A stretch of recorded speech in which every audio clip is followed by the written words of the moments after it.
One day, Edward was in the shed where he lived with the other engines. They were all bigger than Edward and boasted about it. Said Gordon. But the driver and fireman felt sorry for Edward. Said Edward. So they lit his fire and made lots of steam, and Edward puffed away. The other engines were very cross at being left behind. Edward worked hard all day. The coaches thought he was very kind, and the driver was very pleased. Edward told the other engines that night,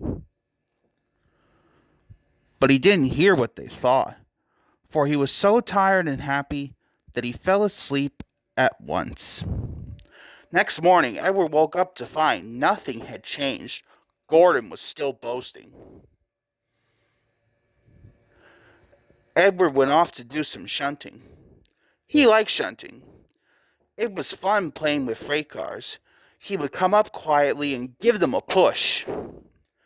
Then he would stop, and the silly freight cars would go bump into each other.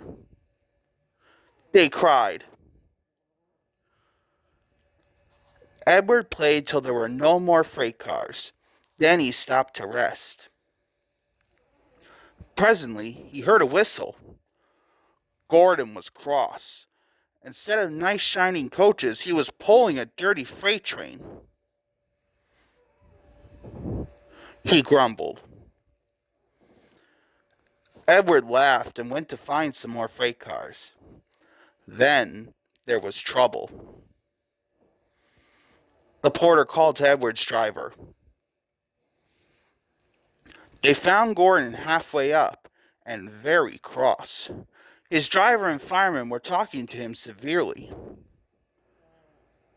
Said Gordon. Edward's driver came up. Said Gordon. Replied Edward's driver. They brought the train back to the bottom of the hill. Said Edward. Grumbled Gordon. They pulled and pushed as hard as they could.